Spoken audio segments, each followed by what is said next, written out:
We'll quickly run through some of the earlier sentences before we catch the thread and proceed further. We have to keep on doing it again and again because the passage is very terse. One of the reasons why he is not describing everything in detail, so to say, everything is in detail but in a different manner, as in the case of a prose writing or a kind of a logical sequence. He says that this is mystic poetry. You have to be alert to the nuances, and there are rapid changes from one idea to the other idea. So you have to be very receptive, very particular about that thing. You have to be kind of alert to these changes. And many times you have to assume that there are many things in between what is not said to get the kind of connection. He says, I am not writing a thesis, I am not writing an essay, I am writing poetry. And as far as poetry is concerned, you have to feel it, you have to move along the entire method of its presentation itself, you see. So there are rapid, arrived, you see, until now, all these 13 sentences what we had, rather I will say 11 sentences. The first two sentences are stating the problem of Savitri. What exactly? That the mind of, the gods are not awake, the mind of night is obstructing the passage of the divine event, and that has got to be overcome. So that is the problem stated in the first two sentences. The other 11 sentences are establishing what is the difficulty, why the divine event is not able to move forward. The entire background is kind of traced, the process of involution, and why night's mind is obstructing the whole process. Now, so that is the difficulty of involution in the first 11 sentences. Now, from here onward, you have evolution and something which is coming from above, intervention from above, you see, arrive from the other side of boundlessness. See, he is talking about the first nothingness, last nothingness. Last nothingness is described. Now the first nothingness, that is the other side of the boundlessness, you see. And I, or deity, pierce to the dumb deep. What is here? Dumb, mute, unexpressed, which is not manifested. Dumb in the sense, which is not spoken itself, which is not manifested. A scout of an eye of deity, which is also a scout in reconnaissance from the sun. Now this is a kind of a supramental messenger or being who is coming and surveying the entire scene, what is here around, you see. It seemed amid a heavy cosmic rest, the torpor of a sick and weary world. Well, torpor of a sick and weary world is what we have in the previous 11 sentences. To seek for the spirit, soul and desolate, to fallen, to recollect, forgotten bliss. It is looking for the spirit which has fallen, which has taken this position here. See. Now, then in the intervene, see here it says it seemed.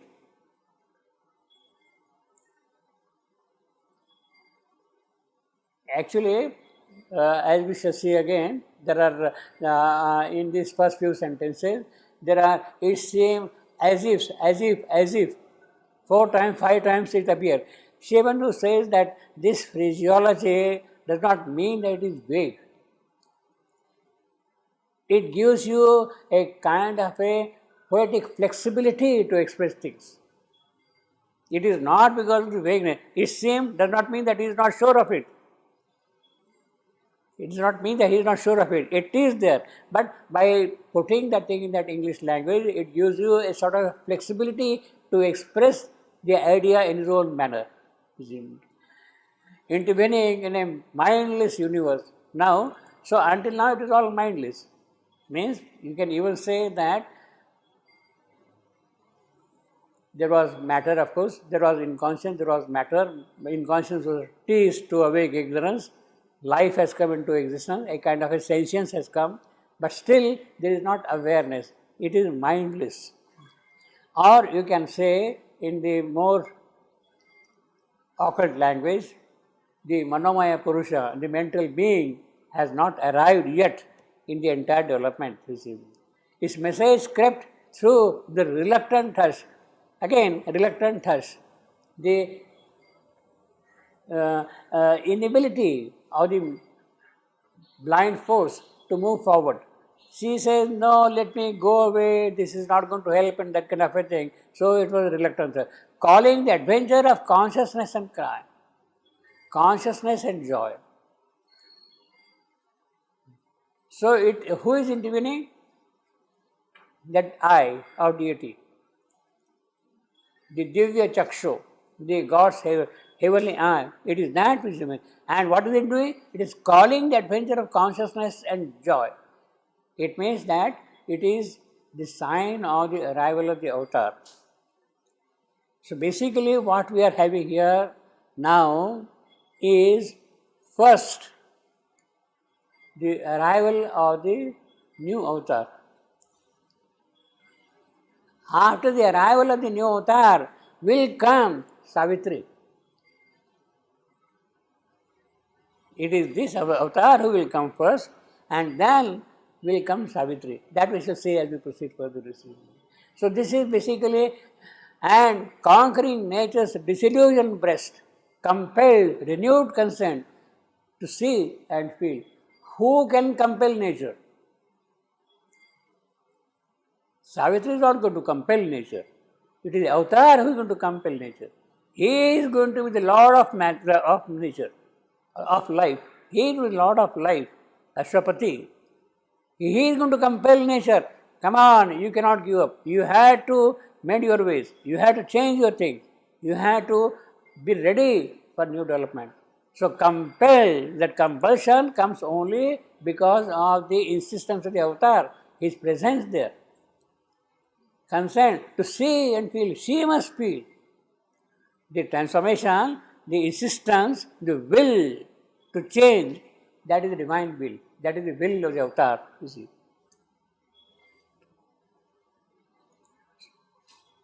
And therefore, in the mindless space, a thought was sown in the unsounded void. The arrival, the early beginning of the mental being, a sense again, manas, that is also sense, mind, was born within the darkness of devil. Until now it was not there at all, you see. A memory quivered in the heart of time with the arrival of man. There is a recognition that what are we here for? That is a memory. What are we here for? That is the quiver. As if, you see again, as I said, here it is, as if. It seemed as if. There are three as ifs in the entire sequence of these passages. As if a soul long dead were moved to live. A soul long dead. As I told you, soul is used in a different sense in English language. Soul means something which is there, inactive. Basically here, which is not operative in the sense. Long dead. Soul is never dead otherwise. True soul is never dead, you see. Therefore he says as if. As if also gives a kind of a flexibility to that, you see. Soul long dead were moved to live, because there was nothing happening, it was all dead, inert, tamasic, nothing was happening. No. But the oblivion that succeeds the fall, the divine has fallen, he has forgotten himself, that is the oblivion. That is the oblivion.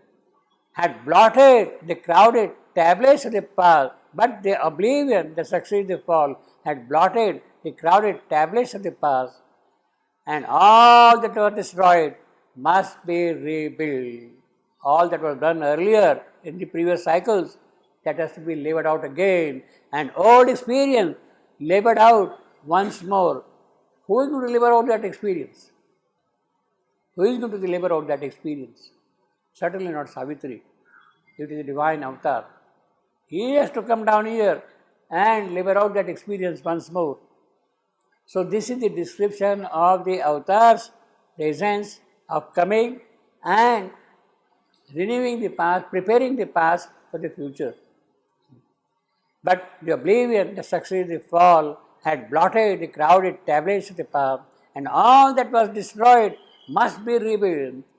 This is exactly the work of the avatar, not Savitri's work. Savitri's work is different. Savitri's work will come in the context of the removal of the obstacle in the passage of the divine event. Savitri's work is concerned with the mind of night, with the passage of light. Had blotted the crowded tablets of the palm, and all that is destroyed must be rebuilt. And old experience labored out once more.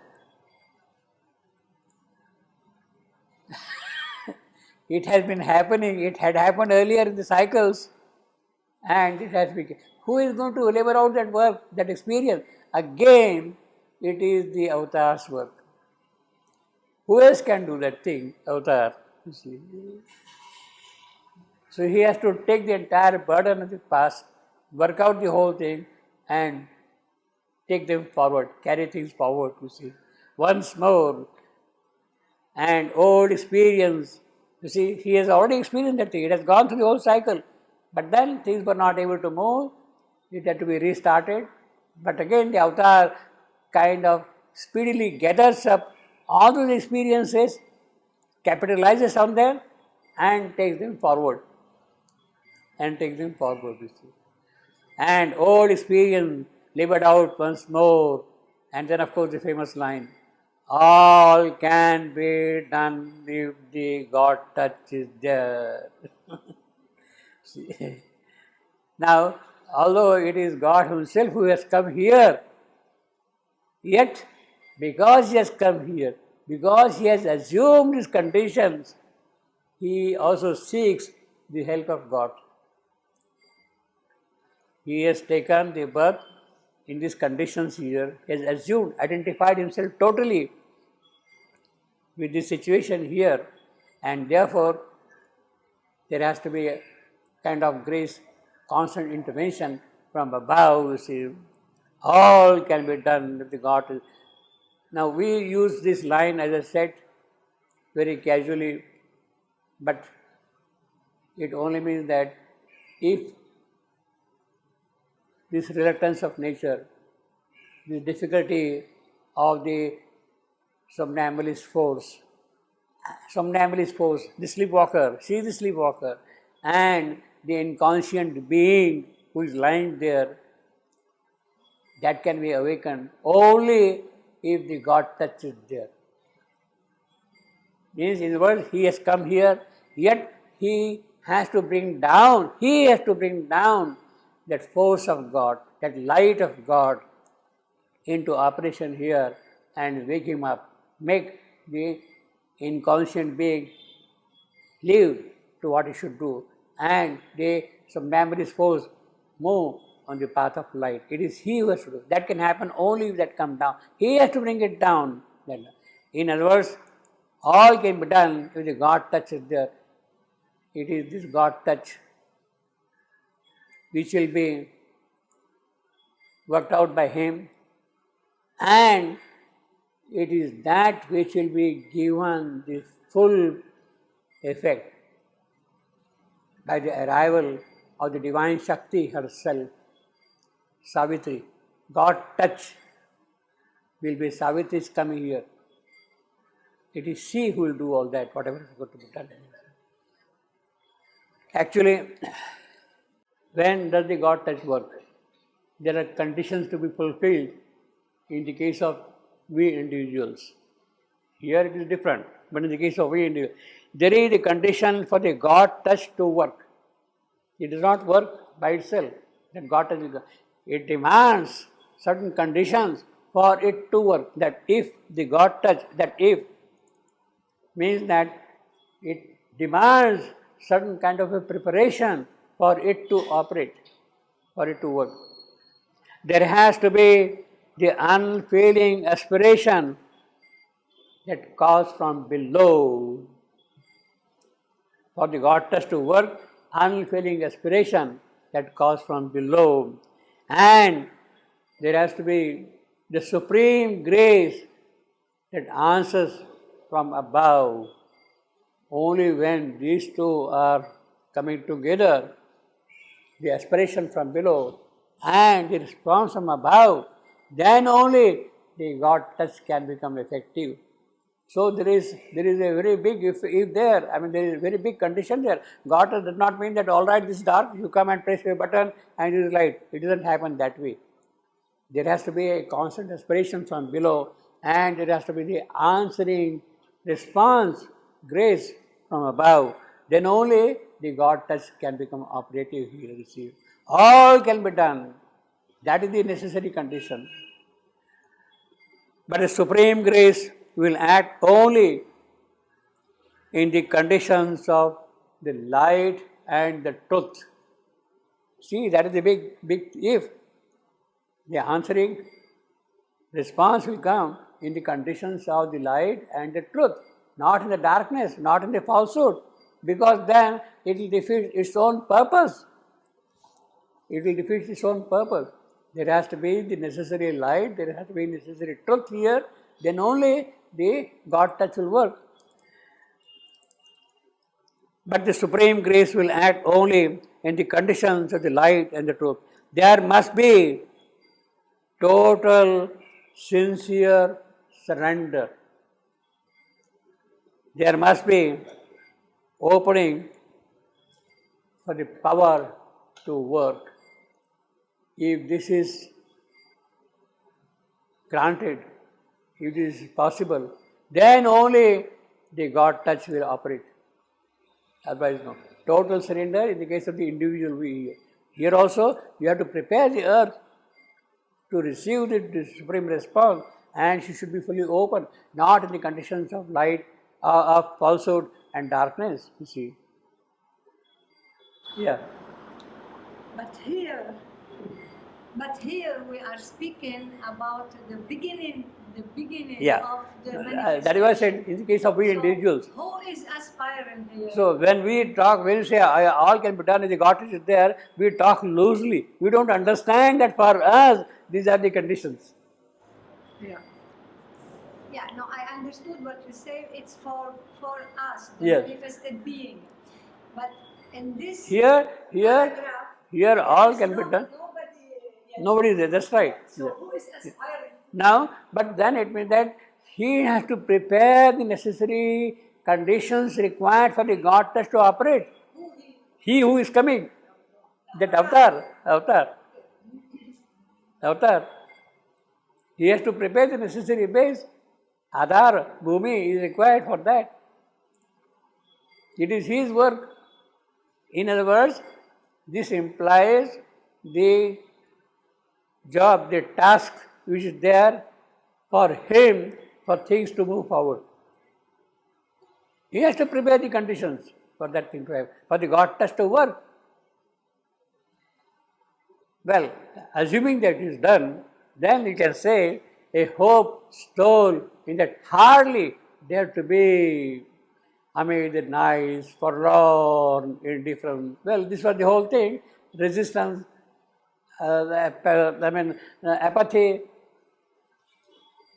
Forget about it. Why should I go? That kind of thing was there.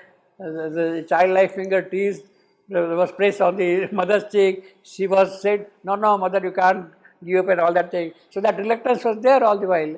Amid the nice, forlorn, indifferent. So, because he has given the assurance that the God touch can be there, and if the God touch is there, then a hope can steal in, can slip by, you see. Steal in. It does not walk straight away like that. It finds some kind of a hidden passage and makes its entry here, you see. As if solicited in an alien world with timid and hazardous. It's again, second as if solicited in an alien world with timid and hazardous instinctive grace, orphaned and driven out to seek a home, an errant marvel with no place to live, into a far-off nook of heaven there came a slow, miraculous, gestures dim appeal. So as I told you last time, it is the errant marvel which is looking for a place. It is difficult condition in this alien world. It is soliciting for a place to live here. But actually what is happening here, that is a simile. Basically what is happening here, into a far off nook of heaven there came a slow miraculous gesture, dim appeal. It is the dim appeal which is there as a result of this hope stealing in. Hope and dim appeal, they are going together. Now the comparison of how the slow miraculous gesture dim is coming, as if an errant marvel is looking for a place. The appeal is looking for a place to be effective. An errant marvel with no place to live, into a far off, basically the main sentence is this one, into a far off nook of heaven there came a slow miraculous gesture dim appeal. How? As if a marvel, errant marvel is looking for a place. Now here, see, this is one simple example, but this is a very good example also. See how many adjectives is piling up for the appeal. Slow, miraculous, dim. Triple adjective. That appeal is slow, miraculous, dim. Gestures, dim appeal. Like that, in fact, number of places you got, at times there are 4, 5, 6 adjectives piling up one after the other, you see. The persistent thrill of a transfiguring touch persuaded the inert black quietude, and beauty and wonder disturbed the fields of God. Persistent thrill of a transfiguring touch. Again, transfiguring touch. It is the work of the avatar.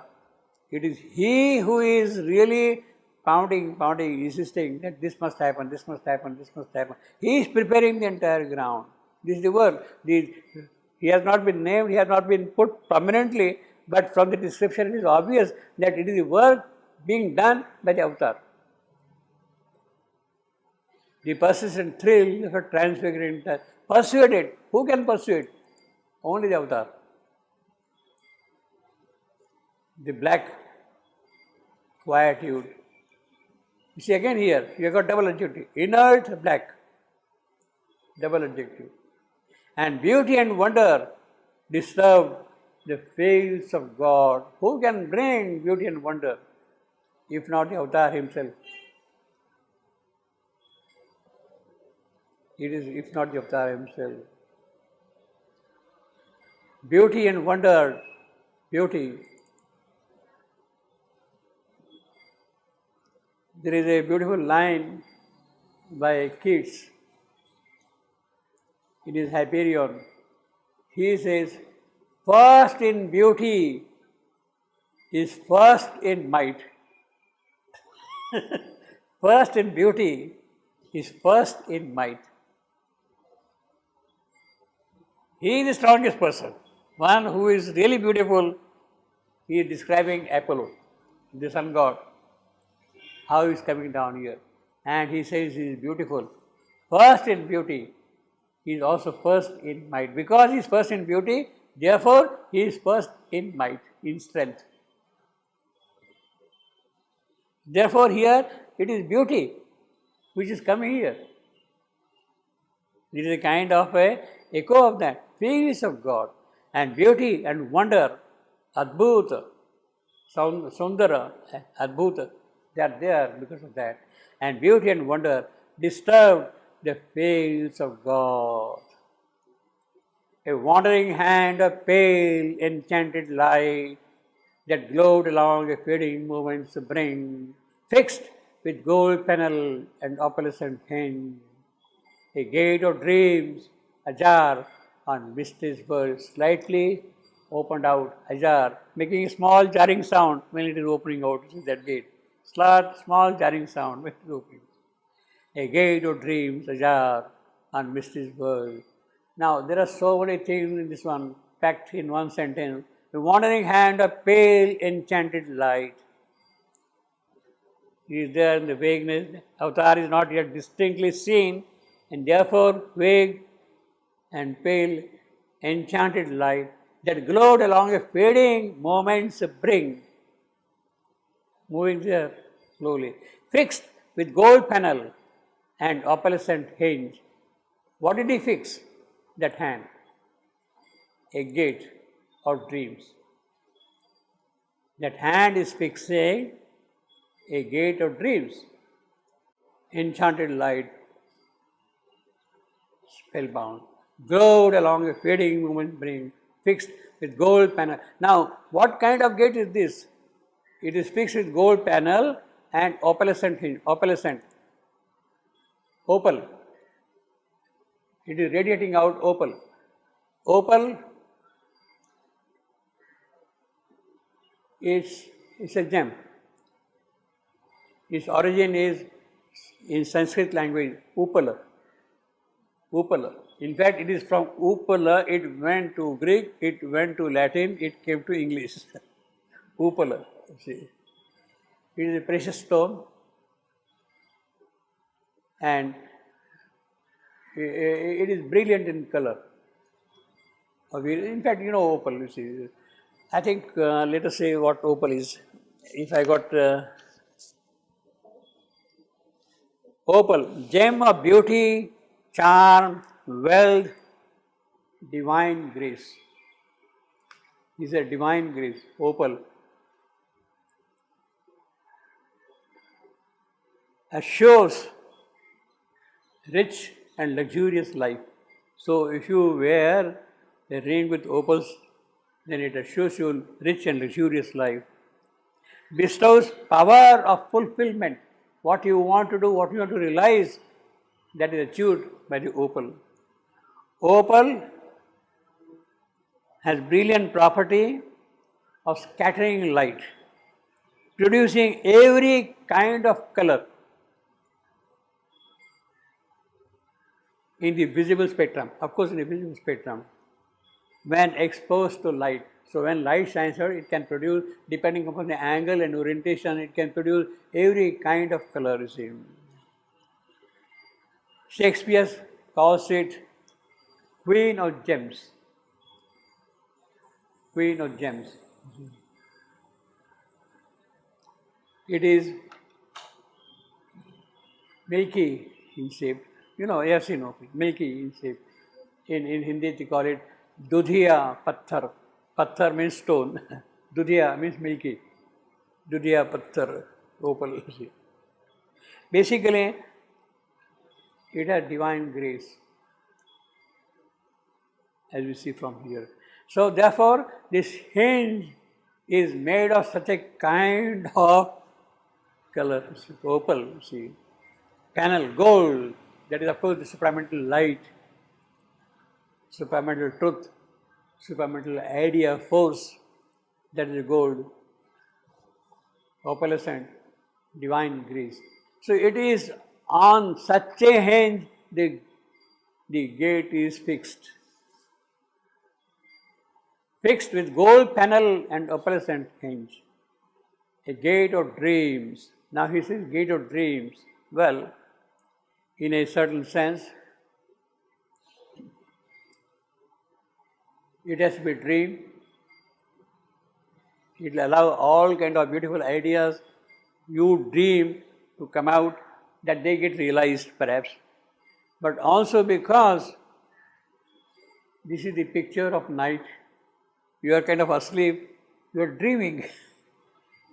And therefore dreams are there, gate of dreams, that through those things something is going to happen. A wandering hand of pale enchanted light, fixed with gold panel and opalescent hinge, a gate of dreams, ajar on mysteries world. What is going to happen? It is going to window out the mystery of the entire creation, of the future itself. See. Now, gate of dreams, you will have to go back a couple of references. We have 54.16. Out of her daedal lines, he sought escape.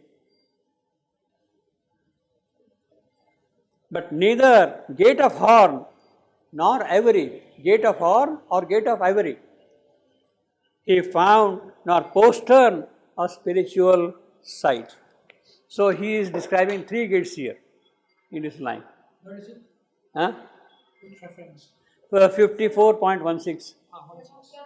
16. A gate of dreams. We are seeing the reference of that. And again see here, out of her diadal line, diadal means complex, mixed, interwoven, difficult, you see. Diadal, her stands for life. Life, many passages, many lines, many movements. He sought to escape the intricacies of life, he wants to escape. How does he want to escape? He wants to escape to some gate. He was looking for the gate of ivory. He is looking for the gate of horn. He is looking for the postern gate or spiritual light. But none is there in that domain of life. Now, gate of horn and gate of ivory, they have appeared for the first time in literature in Homer's Odyssey. Homer's Odyssey. Gate of ivory and gate of horn. The story is, of course, you know the story of Odyssey, that Odysseus keeps on wandering, etc., etc., and finally he is approaching his town, his capital city, Ithaca. In the meanwhile, his wife Penelope, she is waiting for him all the while for the return of Odysseus. She is waiting on. In the daytime, she will be weaving a web constantly. In the night, she will be unwinding it because there were suitors around her. That is the story. Now, one day she has a dream. She has a dream. And she is wondering whether the dream is passing through the gate of ivory or through the gate of horns. She is wondering. The belief is that if the dream is passing through the gate of ivory, then it is a deceptive dream. Deceptive, misleading, misguiding dream. If it is through a gate of ivory, it is a deceptive dream. If it is through the dream or through the gate of horns, then it can get realized, it can become true. So, therefore, here it is now saying gate of horn and gate of ivory, you see. And he says, she has a dream there. She is wondering whether it is a gate, whether I am seeing it, that dream passing to the gate of ivory or to the gate of horn. Of course, she wants it to pass to the gate of horns, become true. Sri Aurobindo has added here one more gate in this passage. In this passage, he has added also postern, found not postern for spiritual side. Postern, the back door gate in the house, back door gate. So, in Homer, you have got only two gates, ivory and horn. Here, he has also put postern gate, whether he can escape quietly from the back gate, you see. And again, imagine, remember that it is a dream which is passing through. Here the difference, gate of dreams. Sri Aurobindo is not using dream just for the sake of dream. It certainly has some kind of a connection with what she has as a dream, you see. It is a loaded reference, very indicative of that, you see. A gate of dreams, ajar on mysteries world. Now, of course, this gate is something which is neither of horn nor of ivory. It is a gate fixed with gold panelescent and opalescent hinge. Gold panel and opalescent means it is full of loaded with grace, divine beauty, divine joy, divine possibility here. So his gate is definitely something of a very, very high order, of a very superior kind, of an extremely great spiritual value, you see, this gate here. fixed with gold panel and opalescent hinge. See, this is not just decoration. This is not simply exaggeration, a poetic exaggeration of the gate he is fixing. They are all particularized qualities. This gate, in reference to gate of horn and gate of ivory, has a different connotation here altogether, you see. Fixed with gold panel and opalescent hinge, a gate of dreams, ajar and mysteries, words. What a line, you see. A gate of dreams, ajar and mysteries, words. You have got I am, Anapist. A gate to dreams, ajar and mysteries, words. What a beautiful line, that you can easily pass through the gate, you see. Yeah. You see, that the rhythm is like that, you see. And see the alliteration, are dream, ajar, mystery, words. You see, our alliteration is yes, carrying the movement forward, you see, the sound of R, you see. The line is very powerful, very beautiful, very effective line in that sense, you see.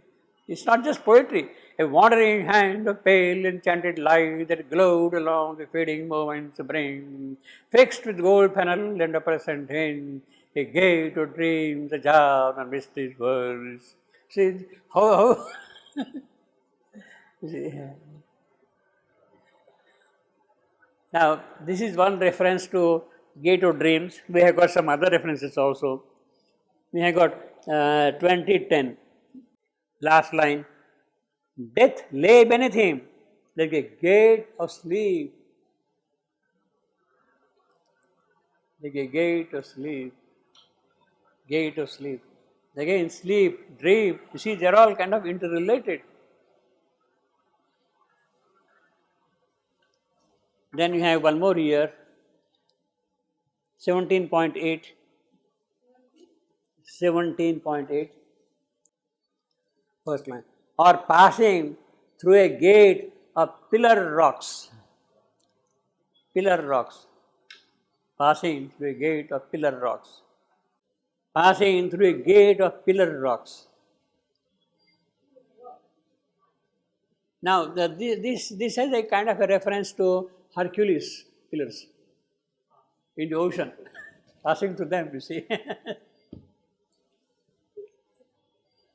Passing through them, you see. Then you have 61.9. It was the gate of a false infinite.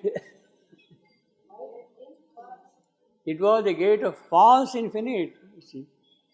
He is going into the depth of night, in the world of falsehood, evil, and all that. And therefore it is a false infinite. He is passing through that gate. Ashwapati.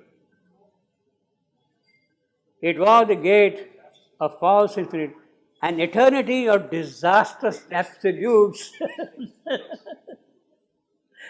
an immense negation of spiritual things. Terrible. Now, in comparison with that, see this beautiful gate of dreams, ajar and mysteries words, you see. And then you have got one more, 144.36. 144.36. I, death, am gate of immortality. Death, I am the gate of immortality. That is a great assertion. Huh? Death is true. It is death who is really helping us to go to immortality. He is the helper at the moment. His role in ignorance to help us to go to immortality. I am the gate of death, gate of immortality. It is he. Life after life we come here because of death to carry on our aspiration further and move up. So he is not saying wrong. I am the gate of immortality. So you have got so many gates here, but now in comparison with this, See the beauty of this gate, a wandering hand of pale enchanted light that glowed along the fading moments bring, fixed with gold panel and a percent in, a gate of dreams, a jar of mysteries worlds. Now this is the work of that avatar, you see. He is not describing in that manner, he is kind of describing as a poetry, what is happening. But all that is being done by the avatar who is coming here, you see. One loosened corner, windowing hidden thing, forced the world's blind immensity to sight. Blind immensity, that was the condition here. And it is that now which is being forced to see things beyond, hidden thing. Hidden thing of the spirit, of the powers, of the beauty, of the joy, of love, truth, etc. Those are the hidden things. And through that loosened corner, you are able to see them. The darkness failed and slipped like a falling cloak from the reclining body of a god. If God is reclining and his robe slips off, loose robe is pulled. Now this is of course a very original image, falling cloak from the reclining body of a god. Reclining body of a god. Now, this has to be only a Roman god, not even Roman god, not even perhaps Greek god, certainly not the Indian gods. Certainly not the Indian gods, you see. Indian god, Vishnu is lying on his bed of serpent, quietly. There is no question of his robe slipping off, you see. Brahma is always immersed in meditation, totally absorbed, always in meditation. So there is no question of his robe slipping off, you see. Rudra or Shiva, he is constantly dancing. So there is no question of his robe reclining and falling from that, you see. So these are not, this god is not certainly an Indian god. It has to be a Roman god, you see. Roman god, they recline and decline and all fall, you see. From the reclining body of a god, then through the pallet rift that seemed at first hardly enough for a trickle from the sun, outpoured the revelation of the flame, outpoured the revelation of the flame, outpoured the revelation of the flame. See? This is again the work of the avatar. The darkness failed and slipped like a falling cloak from the reclining body of a god. Then to the pallid rift, pale rift, slight opening in the darkness. That seemed at first hardly enough for a trickle. At first, but it is not really. It is constantly pouring to that rift, constantly pouring. Hardly enough for a trickle from the suns. Trickle from the suns. Sun of beauty, sun of joy, sun of happiness, all those things are there. Outpoured the revelation and the flame. Yes, what is going to happen tomorrow? The divine Agni is coming. All that thing is now being seen through that rift. You see, the brief perpetual sign recurred above perpetual sign. This is only an indication of what is going to happen. The brief perpetual sign recurred above. So he has come, he has done that part, and things are kind of set into motion. His real work will come later on. But at this moment, what he has done in this condition is this one. A glamour from the unreached transcendences, a redescent to the glory of the unseen, a message from the unknown immortal light, a blaze upon creation's quivering edge, dawn-belted aura of magnificent hue, and buried seeds of grandeur in the hour, and dawn builds her aura of magnificence and buried its seed, its of that aura. That rift, that opening has been made. So it is that avatar who has really brought this dawn. And what has that dawn done? She has buried the seeds of grandeur in the moments of time. In the moments of time. You see. She is working in the moments of time. Dawn built her aura of magnificent hues. What richness of colors! The Vedic Usha, described by Vishwamitra, is such a beautiful lady. You see, and she is scattering beauty, joy, happiness, light everywhere as she moves. What Homer calls it, rosy fingered dawn. He constantly repeats, rosy fingered dawn. Her finger is rosy. So, if her finger itself is so rosy, you can imagine how beautiful, how rosy she must be herself, you see. And build this dawn, a glamour from the unreached transcendences which have never come from. Now, where is it happening? In the cosmos.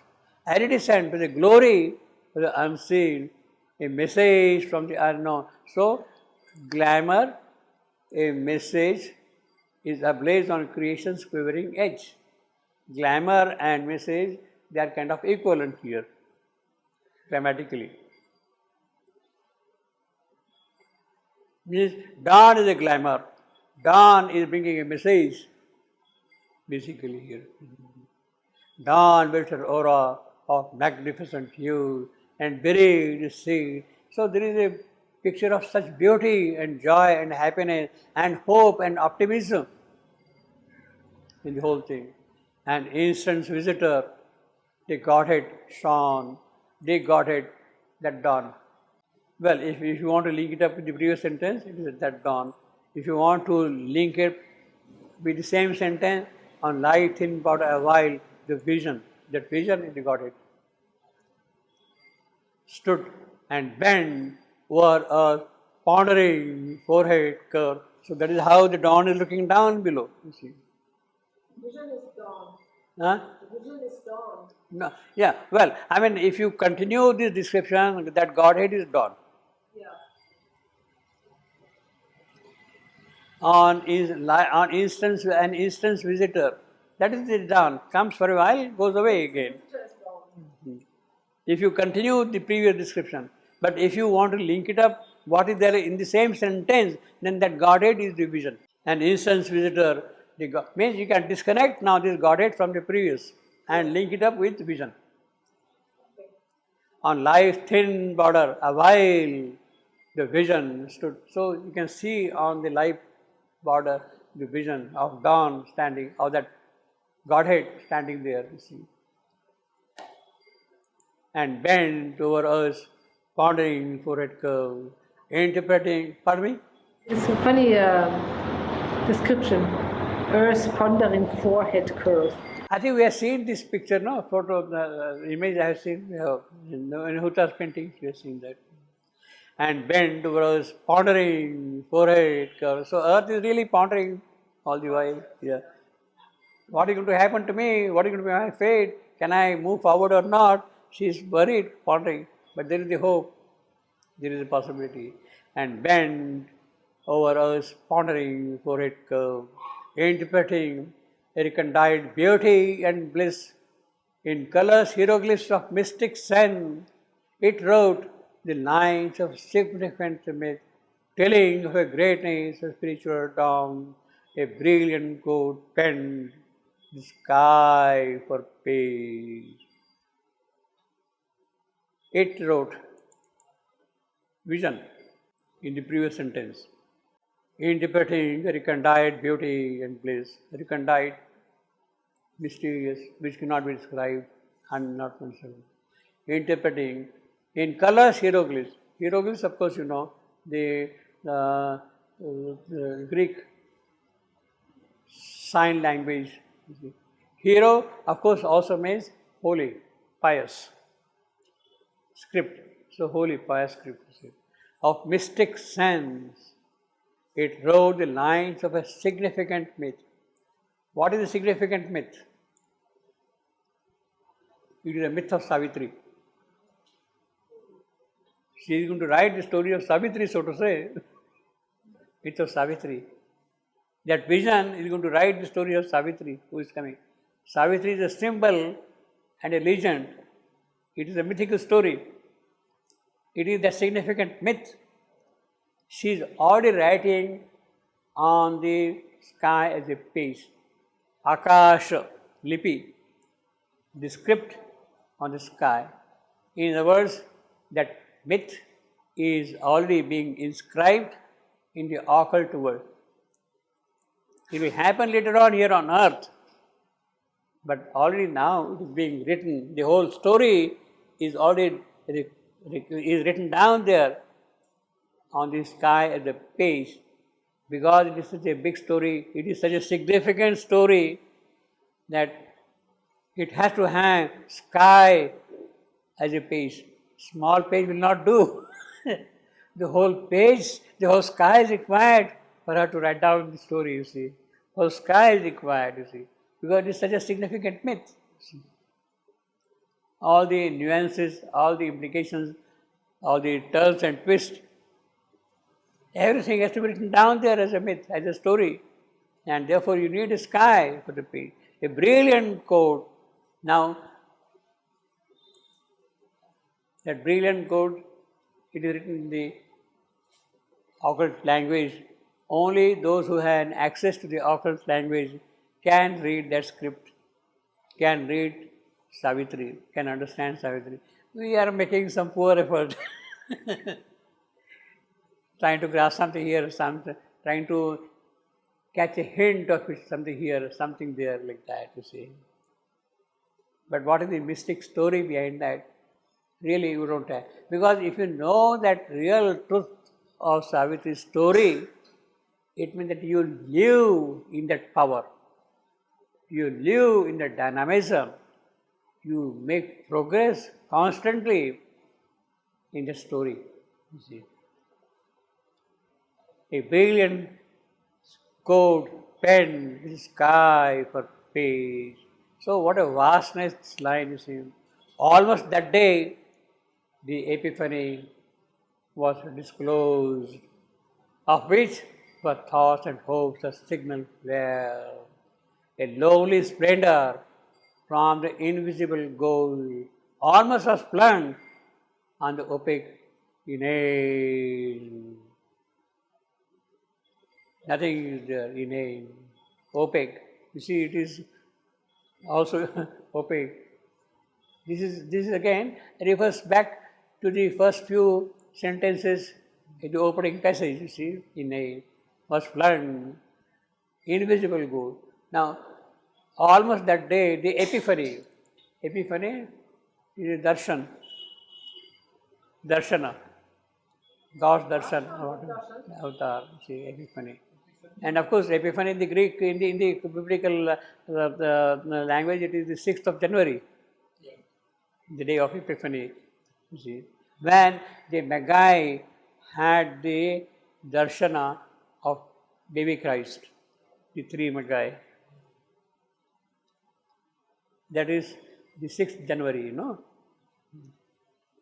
They carried frankincense and myrrh and gold as presents to baby Christ, you see. The supramental possibilities and all those things to Christ. That is the epiphany. So it is that reference, myrrh, frankincense and gold, all very high quality symbols, you see. And it is as if it was almost disclosed that day, because it is the work of the avatar who is doing things here. All this passage which is there, I will say, is the work of the unnamed avatar. The poet has not specifically said, yes, I am now going to talk about the avatar. He won't, you see. But that is his work. Almost that day, the epiphany was disclosed, of which our thoughts and hopes are signal flares. Signal flares, well, as I told you earlier, that this is the magnesium lamp which is burned during the World War First, Second also. And the light tells you, you can reach almost up to the no man's land. on the battlefield in the night, you see. I'm here, I'm here, I'm here. That is what the signal players do, you see. Or there is the image also. Suppose somebody is lost in the sea and he does not know where to go and how to go there. He flashes light. I'm here, I'm here, I'm here, I'm here. And then somebody goes and helps him out, you see.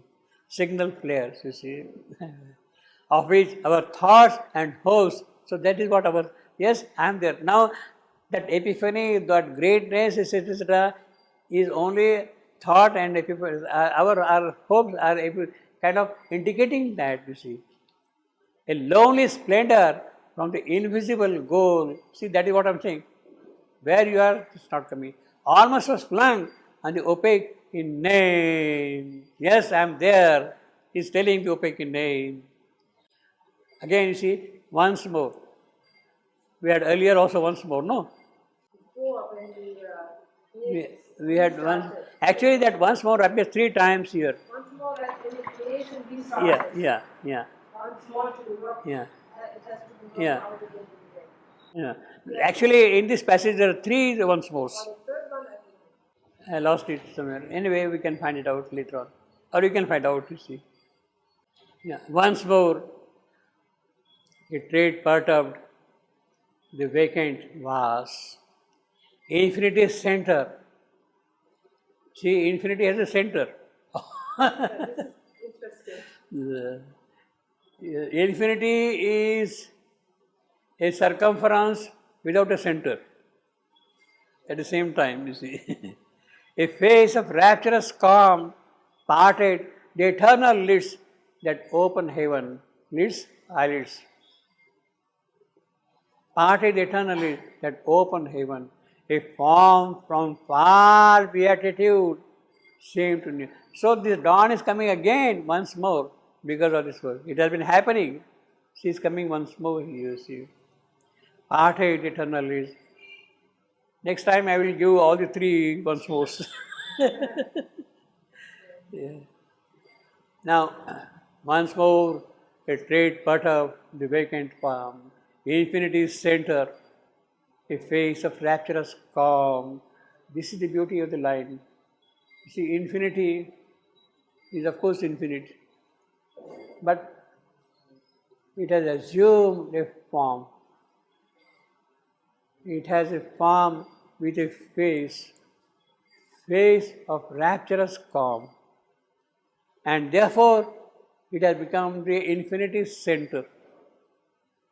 Infinity now is taking a kind of a shape, a figure, a person, a lady with a face. And therefore, that face now has become the center of infinity. Infinity center, a face of rapturous calm, parted the eternal lids that open heaven. So the heaven is now opened out because of that. A form from far beatitude seemed to near. She is coming. This is again the work of the avatar. It is he who is bringing her here. A form from far beatitude seemed to near. What is that form? What is that infinity center? What is that face? She is an ambassadress, coming from the unknowable, from beyond Satchidananda. She is coming from the ambassador. Ambassador takes eternity and change. See the connection between. She is bringing a kind of a message from the unknowable to things which are there in time, change. From Akshara to Kshara. The omniscient ambassadress, he is now calling her an omniscient goddess. She is coming from the unknowable, from beyond Satchidananda, the dynamic executive power of the Absolute. She knows everything, omniscient goddess, lean across the breast. So what a great thing, she is coming here. Because of him, he has prepared the whole ground for her, that wrapped the fated journey into the stars and saw the spaces ready for her feet. Wrap the fated journeying of the stars. Fated journeying of the stars. That refers to things happening in change, in time. Change, in time. Ambassadors between eternity and change. How that change, fated journeying of the stars is the aspect, you see. That these things happen to happen through the various kinds of occult forces operating. It is that fate, and it is through that the journey of the stars are moving on the fate. The stars themselves are governed by that fate, and they in return govern our fate. See, the the fated journey into the star. Who wraps? The breadths that wrap and saw the spaces ready for her feet, her omniscient goddess. It could also mean the coming of Savitri. She is seeing now, yes, things are ready, Savitri should now come and appear here. It could also refer to her. That wrap the fated journey, because that fate has a reference to Savitri. Who is going to accept that thing here? That her, grammatically in the immediate context, is for the omniscient goddess, for the ambassadors. But in the longer context, in the wider context, it also would mean Savitri. Saw the spaces ready. Yes, time is now ripe for Savitri to come here. Once she half looked behind for her veiled son. Her of course is for the ambassadors, for the omniscient goddess. Then, thoughtful, went to her immortal world.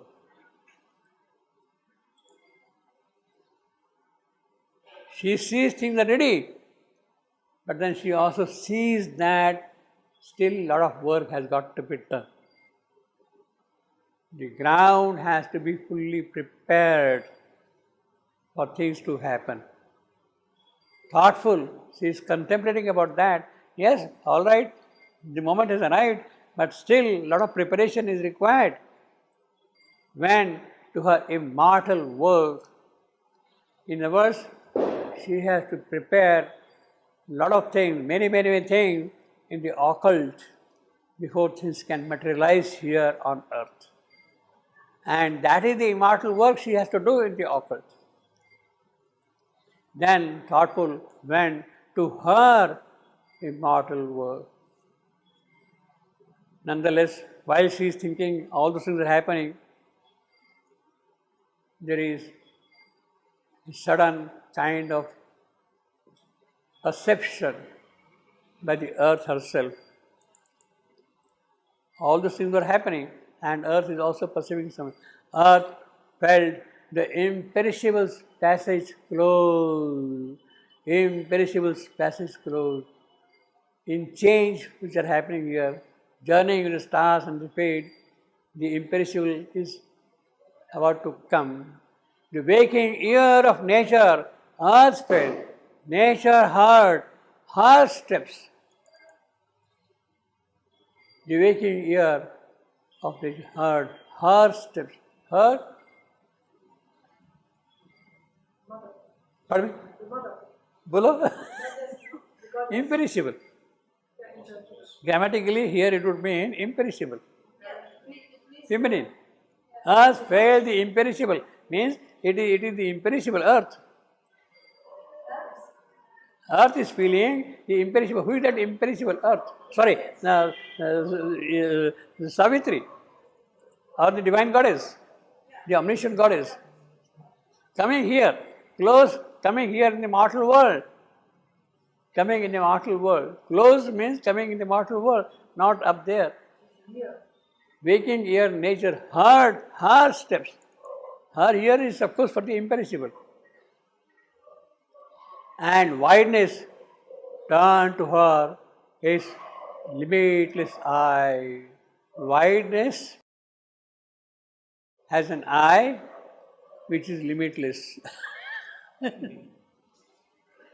Wideness has an eye which is limitless. And scattered on seeing depth, her luminous smile, kindled to fire the silent to the world, kindled to fire the silent to the world, kindled to fire the silent to the world. What a light, kindled to fire the silent to the world. Earth failed, the imperishable passage closed. The waking ear, he is elaborating on this line. Waking ear of nature heard her steps, the imperishable step, and wideness. See, a kind of a broadness, wideness has come here. Wideness has a limitless eye. It can see. Wideness is a difficult word. See, we live normally here in a three-dimensional space. Three-dimensional space. Height, width, breadth. We live length, height, width, three-dimensional. Fourth dimension we add to time. So and time is the dimension of aesthetic sense. The fourth dimension is of the aesthetic sense. So what are the three dimensions in which we live? And the fourth dimension, the aesthetic sense. The three dimensions are, of course, in our case, the physical, the vital, the mental. In terms of physics, length, height, width. But in terms of psychology, it is physical, vital, mental. Add to that the fourth dimension of aesthetic sense. Aesthetic, spiritual sense. Fourth dimension, psycho-spiritual sense. That is fourth dimension. So we live in a world of, in that sense, maximum four dimensions. Physical, vital, mental, psycho-spiritual. They are confined, but now there is going to be a wideness of all these. There is going to be a wideness of the physical or the mental or the vital or the aesthetic sense, wide. And it is in that wideness the eye is seeing things. Limitless eye, limitless possibilities of the physical, limitless possibilities of the vital, limitless possibilities of the mental, limitless possibilities of the psycho-spiritual. That eye is going to see all those things. That is the wideness. That is the wideness. See, the waking ear of nature heard her step and widened, and wideness turned. So these are the things now which are about the turning to her limitless, to its limitless eye, and scattered on sealed depth. All these symbols until now sealed, but on this her luminous smile, she is casting her luminous smile. Kindled to fire, smile, her luminous smile, kindled to fire, the silence to the world. What is not expressed, what is mute, what has not come into full play here, that is the silence of the world. It is in that a fire has been kindled. A fire has been kindled. That they will grow up now. All these three dimensions will wake up. The eye will see the wideness of all these things. And everything. Who will do that thing? The luminous smile of that deity who is coming here. Earth felt, the imperishable passage closed. The waking ear of nature heard her steps, and wideness turned to her, its limitless eye, and scattered on sealed depths. They have been locked, sealed. Her luminous smile and her luminous smile kindled the fire. The silent to the fire. So the aspiration has been set into action. Aspiration, kindled to fire. And what a beautiful line this, kindled to fire, the silent to the world. Grammatically, in terms of metrical, kindle is a trochee. Kindle to fire. I am. The silence of the world. When you have got Trochee, I am, Pyrrhic. Or the words, again, I am. Trochee gives a kind of forward pull, kindle to fire, the silence to world.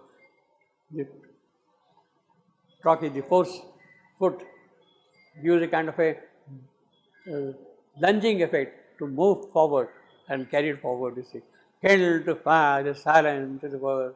And again, the alliterations of L and D and R, you see, it's like kindle to fire, the silence to the D here, D here, D here, R, fire, world. L of course is there, kindle, silence, world, you see, alliteration. Very powerful line, metrically also very beautiful, very kind of special line. Kindle to fire, the silence to the world. You can see the difference in the poetic quality in this line and the other line. Earth felt the imperishable passage closed.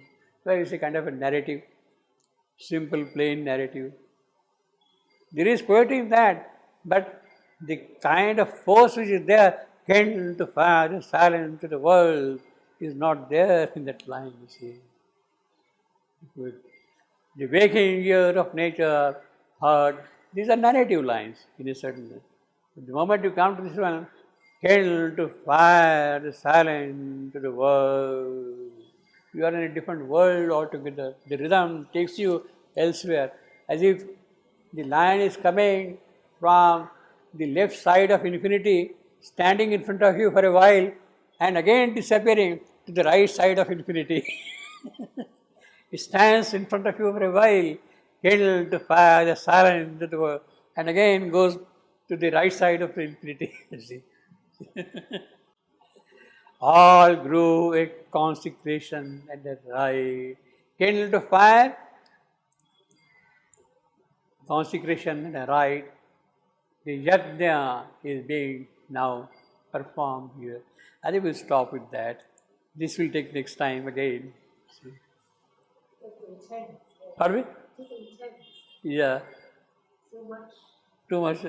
Yeah, I know. And now the link will be lost. If I take the next sentence, it will take long time. Yeah. It will take a long time. Therefore, best thing is to stop anymore. Kindle to fire, the silence to the world. All grew a consecration at the right. There you are. Okay, any question? Anything to ask? What is kindle to fire? Kindle to fire, the silence to the world. What, can you show it the pen? Yeah. Kindled is a trochee, long short. Kindle, long short. To fire, short long, am. The sile, again short long. Then silence of, Yes. short. Or the world, the world, again short long. So here you have got a trochee. Here you got a trochee. Sorry, you got a Pyrrhic here. Here you got a Pyrrhic. Pyrrhic, short. So it begins with the trochee, I am, Pyrrhic, and again an I am. Kindle to fire, the silence to the world. See, the vibrations are different altogether. Don't you feel? You shout. What is this? Agni? What is Agni, yeah, that's right. The Agni has been kindled. That's right. Agni has to Means Agni is becoming Jagrata, waking up now in the silent world. Agni is illuminating. The divine Agni. Kick-starting. Yes. It's No. kick-starting the world. No, earth felt Okay? and scattered what? The waking ear of nature heard what? That something has kindled, a luminous smile has kindled that Agni. Who has kindled that Agni? Luminous smile. Whose luminous smile? Her. Luminous smile has kindled that Agni. Yeah. That luminous smile has kindled that Agni. You see. What do you call? How do you translate this phrase? How do they translate that line in French? How do they translate luminous smile kindled the fire? Luminous. Kindled the fire. What say lumineux sourire? Luminous sourire. The same word. I thought, yeah, I know. With a smile, she can. La luminous sourire. Yeah. Sourire, yeah. Kindle and kindle. He said, put the fire. It's mis le feu. Mis le feu is Does it convey the sense of kindle? lit. To lit. To put the fire. But it conveys the ignited or ignited. See, kindled is different than ignited. Yes. Yeah, what is exactly kindle? Kindle means you start, set into fire, set fire. And lit, he said it's different. Set to fire. Set the fire. Huh? That's to Yeah, what I told yeah. you. He set the fire. You kindle fire. Yeah. See, you can even say light a candle. Light the candle. But light a candle is weak. It is not lighting a fire. It is kindling a fire. The whole force, vitality of the fire is emerging. Darkness to light. And that is being done by smile. Luminous smile. Luminous, of course, refers again to her. That ambassadors. Agni is the creator of forms also. Agni is the creator of form. We have seen last time Everything is created by Agni. Yes. That's right. Agni is the creator of form. Triple Agni, threefold Agni. So darkness becomes light. Will become light. Will become. Yeah, well, I mean, here the ours felt. Something is going to happen. Means somewhere it has been already done. It's still dark. It has already been done somewhere. Earth is feeling, nature is feeling.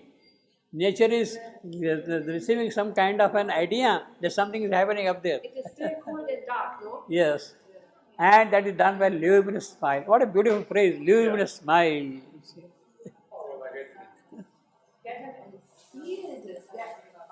All grew a consecration and a rite. You see.